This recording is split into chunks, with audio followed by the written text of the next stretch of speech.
80 के दशक में जिस हिसाब से भारत में ओबीसी पॉलिटिक्स का उभार था, ऐसे ही हम 21वीं सदी में कह सकते हैं कि भील आदिवासियों की राजनीति का एक उभार है।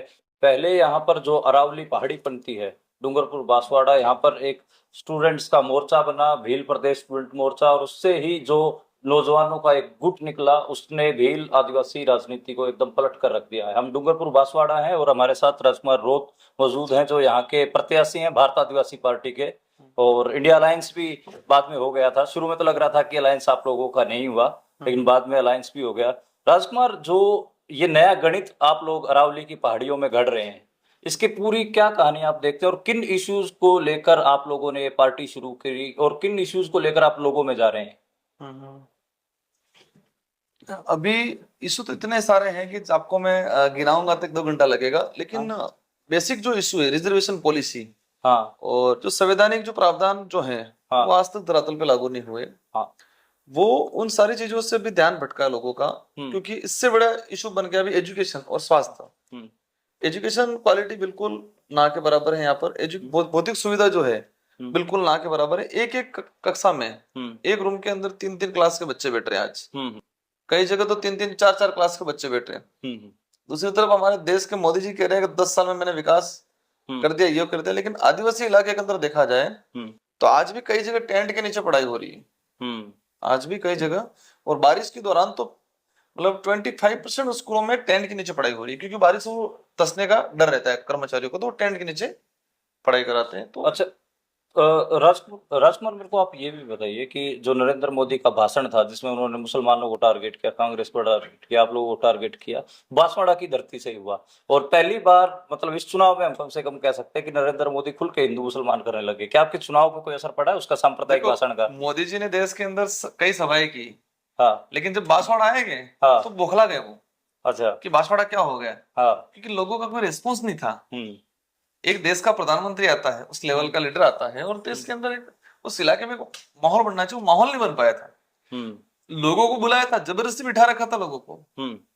मोदी जी आ रहे हैं, लोग कोई रेस्पॉन्स नहीं कर रहे हैं, कोई ताली नहीं बजा रहा था। हम्म। मोदी जी नारा लगा रहे तो लोग कोई बोल नहीं रहा था। हम्म। तो मोदी जी बौखला गए, ये क्या हो रहा है। हम्म। तो बौखलाहट की वजह से हिंदू मुस्लिम पे आ गए ये लोग, हम्म। और हिंदू मुस्लिम पे इतना आ गए कि उनको क्या बोलना है क्या बोलना है वो भी भूल गए। और इतना मतलब कह सकते हैं कि निर्वाचन आयोग को बिल्कुल नजरअंदाज करते हुए, गाइडलाइन को नजरअंदाज करते हुए, बिल्कुल मतलब निर्वाचन आयोग की गाइडलाइन के विरोध में काम उन्होंने किया। हम्म। और हिंदू मुस्लिम पे और सीधा बोल रहे हो वो उनके हम्म। राम के नाम से वोट देना, इस तरह से चीजें सामने आई। तो क्या उसका असर पड़ेगा आपके आदिवासी कोई इलाके? ज्यादा असर नहीं पड़ेगा। तो हम देख रहे हैं कि आप एक कल्ट फिगर बन गए हैं आपके इलाके में। आदिवासी नौजवानों के बहुत सारी वीडियोस हमने देखी, लाखों की भीड़ आपके नामांकन में भी थी, और वैसे भी सभाओं में भी आ रही है, सारा कुछ आ रहा है। तो जो इतना रिस्पॉन्स मिल रहा है, लेकिन मीडिया के, नेशनल मीडिया में आप लोग एकदम गायब हैं, वहां पर इतना आपके बारे में चर्चा नहीं कर रहे हैं। जो मीडिया में जो अंडर रिप्रेजेंटेशन आप लोगों का, एक मैं पत्रकार का देख रहा था तो आपसे ऐसे पूछ रहा था, संसद देखी है क्या, ये किया है क्या? तो इस आपको आदिवासी नौजवानों को जो अभी लीडर के तौर पे उभर रहे हैं, उनके साथ ऐसा बर्ताव होता तो? दिल्ली और जयपुर में रहने वाले जो लीडर हो या फिर हाँ। मीडिया वाले हो, हम्म। उनको ये लगता है कि दिल्ली और जयपुर ही दुनिया है, मतलब देश है। हम्म। दिल्ली और जयपुर ही भारत देश नहीं है। हम्म। भारत देश के कई कोने ऐसे हैं हम्म। जो आइडियोलॉजी के हिसाब से, हम्म। पब्लिक की जो मानसिकता है, सोच है, या पब्लिक का जो प्रेम है, विश्वास है, वो बहुत शानदार है।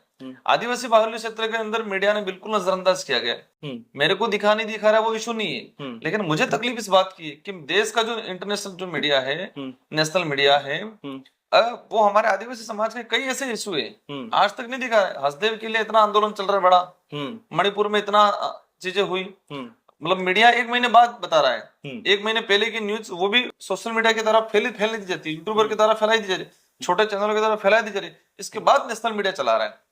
3 महीने बाद, 4 महीने बाद ये चला रहा है, वहां निवस्त करके महिलाओं को घुमा गया।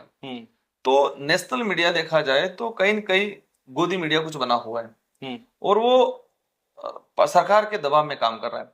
देश का चौथा स्तंभ के नाम से जो जाना जाता था मीडिया को, वो रहा नहीं आज। अच्छा राजकुमार, हम गांव गांव जा रहे हैं तो वहां पे नौजवान भील प्रदेश की भी बात कर रहे हैं। आप भी एक समय नौजवानी में करते थे, तो अभी भी वो डिमांड कायम है आप लोगों की, और उसकी आपको क्यों जरूरत लगती है कि भील प्रदेश, जो मध्य प्रदेश, राजस्थान और गुजरात के जो आदिवासी इलाके हैं, इनमें भील प्रदेश बनना चाहिए? नौजवानी आज भी कायम है, हाँ। और वो मांग भी नौजवानी में आज भी कायम है। हाँ। भील प्रदेश अगर बनता हाँ। पहले, हाँ। ये चीज आजादी के बाद ही बन जाना चाहिए था। ट्राइबल इलाका को डिवाइडेशन कर दिया उन्होंने, गुजरात में डाल दिया, मध्य प्रदेश में डाल दिया, महाराष्ट्र में डाल दिया, राजस्थान में डाल दिया। एक बिल कंट्री के नाम से, अंग्रेजी शासन व्यवस्था में भी इसको बिल कंट्री के नाम से जाना जाता था। गोविंद गुरु महाराज का जो आंदोलन हुआ, 1500 आदिवासी मारे गए, वो उसी बिलराज कायम करने के लिए आंदोलन हो रहा था। लेकिन इस इतिहास को दबा दिया गया, उस डिमांड को दबा दिया गया। तो हमारा जो मूवमेंट इस डिमांड को लेकर चल रहा है, बिल प्रदेश बनना चाहिए, यहाँ पर किसी को कोई दिक्कत नहीं और आवश्यकता है। अच्छा, एक गांव के नौजवान ये बता रहे थे कि हमारे इलाके में बाहर के माइन करने वाले लोग आते हैं, बड़े बड़े सेठ आते हैं, वो हमें तो मजदूर तक भी नहीं रखते, और यहाँ से जो नेचुरल रिसोर्सेज हैं आप लोगों के, पहाड़ जंगल, ये सब खोद के लूट के ले जाते हैं। तो जब ये इतनी जागरूकता आ रही है और आप लोग आदिवासी नौजवान लीडरशिप में भी आ रहे हैं, क्या इन सब चीजों के ऊपर आप सीरियसली लेंगे? पैसा एक्ट की बात है, फिफ्थ सिक्स शेड्यूल की बात है, ये सब आप लोगों के दिमाग में है? आप गांव गांव जाते तो इन सब के बारे में बात होती है? देखो, बातें हो रही है, कई चीजें ऐसी हैं, यहाँ की बेचारी भोली भाली जनता को इतना ठगा जाता है जिसका कोई हद नहीं। चुनाव के दौरान भी पहले जो होता था, चुनाव के 1-2 दिन पहले कुछ पैसा नमकीन डाल दिया, लोग बेचारे वोट देते हैं, किसको दे रहे हैं, क्या कर रहा है आगे जाके कोई पता नहीं था। रिसोर्स की बात है, यहाँ पर मिनरल्स काफी है, लेकिन गवर्नमेंट की पॉलिसी कोई व्यवस्थित नहीं है जहाँ स्थानीय लोगों को प्रॉफिट मिले। डीएमएफटी का फंड है, सीआरएफ जो फंड है, वो फंड भी यहाँ पर तरीके से यूज नहीं होता है। तो इशू काफी है और इस इशू पे हम लोग काम कर रहे हो आप। अच्छा, एक ये भी है कि आप लोगों की गरीबी कई सारे लोगों के लिए एक फायदे का सौदा भी होती है। आप लोगों की गरीबी को बेचकर कई लोग बहुत मुनाफे भी कमाते हैं। तो आप लोग क्या उन सब लोगों को समझते हैं, उन चीजों को समझ रहे हैं, उस सिस्टम को जो आप लोगों को गरीब दिखाकर फायदे लेता है? गरीबी दिखाकर गवर्नमेंट कई योजना लागू कर रही है और वो योजना भ्रष्टाचार के बलि चढ़ती है। जैसे कि कुपोषण को लेकर अतिरिक्त बजट का उन्होंने प्रावधान किया। ट्राइबल इलाके में कुपोषण बढ़ रहा है, तो कुपोषण दूर करने के नाम से उन्होंने स्कीम चलाई आईसीडीएस विभाग के थ्रू। लेकिन हमने जो महसूस किया कि वो एक भ्रष्टाचार के बलि चढ़ा पैसा। आदिवासी को कुपोषण दूर करने के नाम से भ्रष्टाचार वाली योजनाएं पिछले समय में लागू रही सेंट्रल गवर्नमेंट और स्टेट गवर्नमेंट की। और इसके अलावा 2 रुपए किलो गेहूं वाला जो है, अब गवर्नमेंट 26 रुपए दे रही है, पे कर रही है, और बिल्कुल बकवास गेहूं खिलाया जा रहा है। तो वो एक तरह का गरीबी दूर करने के नाम से योजना लागू करके भ्रष्टाचार किया जा रहा है, वो फायदा उठाया जा रहा है। पॉलिटिक्स में भी कई लोग, पहले पुराने नेताओं ने इस चीज का फायदा उठाया कि गरीब लोग हैं, उनका मिसयूज किया गया। तो जैसे अखबार में जब आप पढ़ते होंगे तो निर्धनतम 20 जिलों की एक सूची बनती है और उसमें आदिवासी जिले ही ज्यादातर होते हैं, मध्य प्रदेश के झाबुआ, बड़वानी और आपका डूंगरपुर, बांसवाड़ा भी। ऐसे मन में टीस होती है कि यार ये कम से कम जो ये लिस्ट है, ये सूची बनती है निर्धनतम जिलों की, पूरेस्ट जिलों की, इसमें हमारे जिले बाहर निकलने चाहिए। ये हमारे पास इतने संसाधन है, नेचुरल रिसोर्सेज है, फिर भी हम इस लिस्ट में क्या कर रहे हैं? ऐसे टीस होती है मन में और इससे बाहर निकलने का है। वही चीज, वही जिले जो बिल प्रदेश की डिमांड है, वही जिले हैं जो जिले कुपोषण के नाम से, एजुकेशन मतलब क्वालिटी डाउन की वजह से इस तरह से जो आते हैं जिले, मध्य प्रदेश, झाबुआ, उधर गुजरात का जो अलीराज इधर वाला जो इलाका है अपना, रतलाम वाला, छोटा उदयपुर वाला इलाका है, इस पट्टी का जो इलाका है, राजस्थान का जो इलाका है, वो बिल प्रदेश वाला ही है। तो हम चाहते हैं कि वो हमारा एक जिला निकलने से कुछ नहीं हो रहा है, हम पूरे डिस्ट्रिक्ट, पूरे जो जिले, बिल प्रदेश, कंट्री का जो इलाका है, उसको डेवलप करने की प्लानिंग चल रही है हमारी। आपने राजस्थान में बांसवाड़ा में, उदयपुर, यहाँ पर इधर उदयपुर का इलाका हो गया, डूंगरपुर का इलाका हो गया, यहाँ भारत आदिवासी पार्टी को एस्टेब्लिश कर लिया है। लेकिन मध्य प्रदेश में वो एक स्पेस भी खाली है, गुजरात में बीटीपी करके है वो, लेकिन वहां पे पिता पुत्र विवाद भी चल रहा है।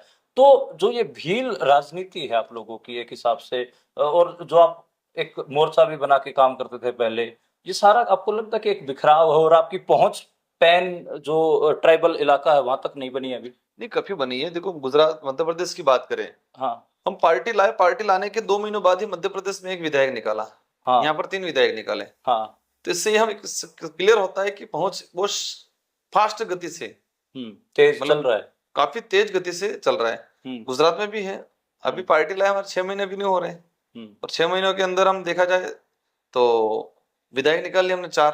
अक्टूबर में पार्टी लॉन्च किए, अक्टूबर 2023 के अंदर। तो काफी तेज गति से हो रहा है और बहुत तेज गति से आने वाले समय में पूरे ट्राइबल इलाके में होगा और नॉन ट्राइबल इलाके में भी होगा। आखिरी सवाल है, जैसे जब तक आप लोग आंदोलनकारी थे तो आपके काम की सब वाहवाही करते थे कि नौजवान बड़े आंदोलन कर रहे हैं, बड़े अच्छे से लड़ रहे हैं, लेकिन अब आप नेता हो गए हैं, नेतागिरी के साथ कुछ चीजें आती हैं, करोड़पति का टैग लगता है, अशोक गहलोत की सरकार बचाने के ऊपर भी आप लोगों तक छिटे आए। कई जयपुर में पत्रकार बैठे हैं, उन्होंने कहा कि ये तो बड़ी बड़ी एसयूवी गाड़ियां ले आए। इस किस्म की चीजें आप लोगों के साथ जुड़ी। तो जो चुनावी जो राजनीति है, एक आंदोलनकारी का चुनावी नेता हो जाना, उसका क्या असर? नेशनल मीडिया के पत्रकार या नेशनल दिल्ली जयपुर वाले लीडरों को ही लगता है कि आदिवासी एमएलए तो मतलब साइकिल पे आए। हाँ। वहां उधर करौली सवाई माधोपुर का एक सरपंच एक्सयूवी लेके घूम रहा है। हाँ। एक सरपंच फॉर्च्यूनर लेके घूम रहा है, वो दिक्कत नहीं है। लेकिन यहाँ का विधायक बोलेरो अगर स्कॉर्पियो भी लेके घूम रहा है तो दिक्कत है उनको। मतलब इन लोगों की सोच इतनी गंदी है जिसकी कोई हद सीमा नहीं है। बहुत जल्दी परिवर्तन करेंगे। हमारी जो यहाँ पर ये ट्राइबल इलाका, ट्राइबल लोग, मार्शल लोग रहे, मार्शल कौम रही है। देश की हिस्ट्री उठा के देखेंगे, ओरिजिनल हिस्ट्री, तो सबसे ज्यादा अगर देश को आजाद कराने में किसने बलिदान दिया है तो आदिवासी ने दिया है। लेकिन आदिवासी को कमजोर साबित कर रहे हैं ये लोग, आदिवासियों को बिल्कुल इग्नोर कर रहे हैं। और बहुत जल्दी हमारे देश के अंदर शानदार छवि बनाने की कोशिश रहेगी। एक जो आरोप लगाने का, अगर हमने कांग्रेस की उस समय सरकार थी, हमने वफादारी नहीं निभाई होती तो कांग्रेस की सरकार नहीं बचती। और रही बात कांग्रेस की सरकार बचाए, हमारे क्षेत्र में विकास कराया और उसी वजह से मुझे दोबारा 70,000 वोटों की लीड से जिताया। सेकंड जज काकड़ी डूंगरी प्रकरण, जय महेंद्र जी मालवीय आज भाग गए, उन्हीं के कर कमलों से ये चीजें प्रकरण हुए थे। लेकिन हमने गवर्नमेंट को रिक्वेस्ट करके प्रकरण, जो गवर्नमेंट वाला जो इशू बन रहा था, उस समय 42 मुकदमे हमने विड्रॉल करवाए। आपके हाथ पे मैं देख रहा हूँ। अच्छा, वो आप जारी रखिए। ये शाही लगी हुई, वोट डाला है आप? आपका गांव कहाँ है? खरवर खुनिया। अच्छा, तो वोट डाला है। तो बूथ पे आप गए, जो चाचा, आपकी चाची, ताइयां, काकी और जो परिवार के लोग थे वो लगे हुए थे? सब लगे हुए। तो गांव में इलेक्शन टाइट है, माहौल टाइट है, तो जा रहे हो दिल्ली? बिल्कुल, तो दिल्ली मिलेंगे। ओके। और वो भी बता दीजिए, जो मुकदमे आंदोलन के समय आप लोगों के, जब आप स्टूडेंट होते थे, इसमें 42 के आसपास मुकदमे विड्रॉल हो चुके हैं, कुछ मुकदमे रहे हैं। और वही जो मालवीय जी आज इधर उधर भाग रहे हैं, उन्हीं के कर कमलों की वजह से प्रकरण हुआ था। बांसवाड़ा के लोगों ने शुरुआत में आके, कुछ लोगों ने, मालवीय जी के द्वारा जो भेजे गए लोग थे, उन्होंने ये प्रकरण को अंजाम दिया था। अच्छा, सांसद बनने के बाद जो आंदोलनकारी वाला आपका स्वरूप है, उसको छोड़ तो नहीं देंगे? ना, नहीं, बिल्कुल नहीं छोड़ेंगे। चलो, शुक्रिया, थैंक यू।